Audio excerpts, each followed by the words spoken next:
Lipstick চেনে না এমন পাবলিক বর্তমানে খুঁজে পাওয়া মুশকিল, কিন্তু জানেন কি একসময় এই ছোট্ট রঙিন জিনিসটার জন্য মানুষকে জাদুকরি বলা হতো। লিপস্টিক আজকের দিনে সৌন্দর্যের জগতে সবচেয়ে জনপ্রিয় আর আইকনিক পণ্যগুলোর একটি, কিন্তু জানলে অবাক হবেন যে এর ইতিহাস ৫,০০০ বছরেরও বেশি পুরনো। প্রাচীন মিশরীয় সভ্যতায় মানুষ তখনই রত্নপাথর গুঁড়া করে আর পোকামাকড় পিষে ঠোঁটে রং লাগাতো। আজকের দিনে সেই লিপস্টিকের বাজার আকাশ ছোঁয়া। ২০২৬ সালে এর বৈশ্বিক বাজার মূল্য ছিল প্রায় $10 বিলিয়ন। কিন্তু কখনো ভেবেছেন কি একটা লিপস্টিক তৈরি হতে আসলে কি লাগে? পর্দার আড়ালে কিভাবে তৈরি হয় সেই গাঢ় লাল বা হালকা নিউড রঙের লিপস্টিকগুলো?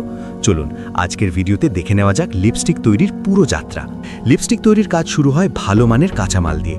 এর প্রধান উপাদান হলো মোম, তেল, রঙের কণা বা পিগমেন্ট আর ত্বক নরম করার উপাদান।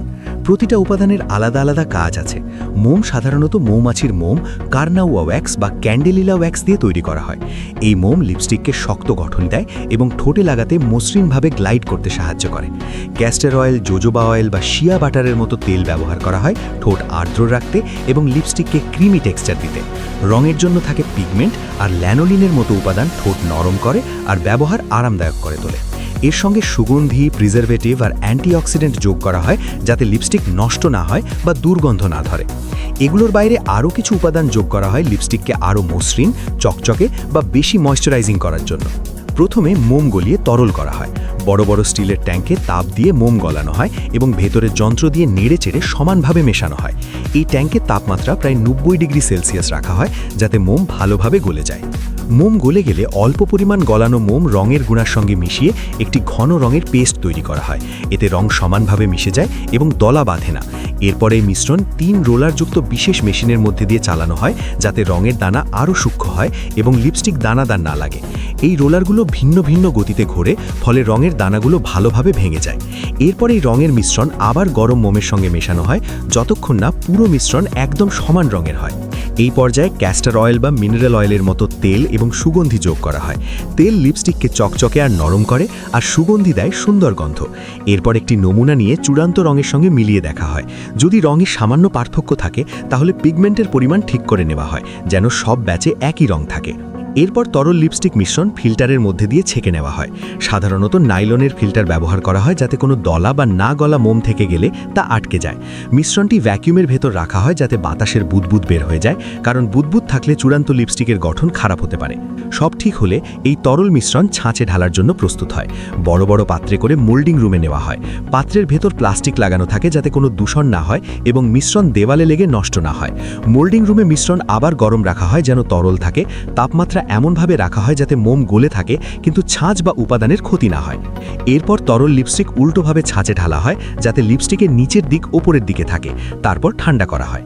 ঠান্ডা হলে ছাঁচের ভেতরে সামান্য ফাঁকা জায়গা তৈরি হয়, এতে লিপস্টিক সহজে বের করা যায়। এরপর লিপস্টিকের নিচের অংশ সামান্য গরম করে সমান করা হয় এবং বাতাসের চাপ দিয়ে ছাঁচ থেকে বের করে কেসের ভেতরে ঢুকিয়ে দেওয়া হয়। প্যাকেটজাত করার আগে লিপস্টিকের গলনাঙ্ক পরীক্ষা করা হয়, কারণ খুব গরম দিনে ব্যাগের ভেতর লিপস্টিক গলে গেলে তো পুরো ব্যাগই নষ্ট হয়ে যাবে। শেষ ধাপে লিপস্টিক টিউবে ভরে প্যাকেজিং করা হয়। কেউ লেবেল লাগায়, কেউ বক্সে ভরে। এরপর লেজার মেশিন দিয়ে মেয়াদ উত্তীর্ণের তারিখ ছাপানো হয়। শেষে বড় কার্টুনে ভরে দোকানে পাঠানো হয়। আজ লিপস্টিক সারা পৃথিবীতে মেয়েদের মেকআপ রুটিনের অংশ, কিন্তু আগে এটি পরা ছিল সমাজের লজ্জার, এমনকি বিদ্রোহী কাজ। ১৯১৫ সালে মরিস লেভি নামের এক ব্যক্তি ধাক্কা দিয়ে বের করা যায় এমন ধাতব লিপস্টিক টিউব বানান। এতে লিপস্টিক ব্যবহার করা সহজ এবং বহনযোগ্য হয়। একই সময় এলিজাবেথ আর্ডেন লিপস্টিককে নারীর শক্তির প্রতীক বানান। প্রথম বিশ্বযুদ্ধের সময় তিনি ভোটাধিকার আন্দোলনের নারীদের লাল লিপস্টিক দেন শক্তির প্রতীক হিসেবে। ১৯২০ দশকে ফ্ল্যাপার মেয়েরা লিপস্টিককে ফ্যাশন বানিয়ে ফেলে। এরপর হেলিনা রুবিনস্টাইন ও এস্টি লডার লিপস্টিককে বিশাল ব্যবসা রূপ দেন। হলিউড অভিনেত্রীদের কারণে লিপস্টিক আরও জনপ্রিয় হয়।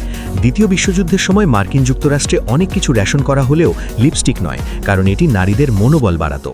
একসময় ইংল্যান্ডে আইন ছিল নারীরা লিপস্টিক পরলে পুরুষদের ঠকাচ্ছে। এমনকি মধ্যযুগে লাল লিপস্টিক পরাকে জাদুবিদ্যার সঙ্গে যুক্ত করা হতো। রানী এলিজাবেথ প্রথম লিপস্টিক খুব ভালোবাসতেন, কিন্তু তার লিপস্টিকে থাকা সীসা বা লেড তাকে ধীরে ধীরে বিষাক্ত করে তোলে। আজকাল এমন লিপস্টিকও আছে যার দাম $৬২,০০০। তবে এই দামে আসলে লিপস্টিক নয়, সোনা আর হিরে বসানো কেস কেনা হয়। প্রাচীন মিশরীয়রা আবার পোকা পিষে রং বানাতো, মাছের আঁশ দিয়ে ঝিলমিল করত। মজার ব্যাপার হলো অর্থনৈতিক মন্দার সময়ও লিপস্টিকের বিক্রি কমে না, বরং বাড়ে। একে বলা হয় লিপস্টিক এফেক্ট, কারণ মানুষ টাকা কম থাকলেও নিজের ভালো লাগার জন্য ছোট্ট একটা বিলাসিতা হিসাবে লিপস্টিক কিনে নেয়। এভাবেই হাজার বছরের ইতিহাস পেরিয়ে আজ লিপস্টিক আমাদের দৈনন্দিন জীবনের অংশ হয়ে গেছে। এই পর্দার আড়ালের গল্প যদি আপনার ভালো লেগে থাকে তাহলে সাবস্ক্রাইব করতে ভুলবেন না, কারণ সামনে আরও অনেক সাধারণ জিনিসের অসাধারণ গল্প নিয়ে আমরা আবার ফিরে আসব। সে পর্যন্ত ভালো থাকুন, সুস্থ থাকুন।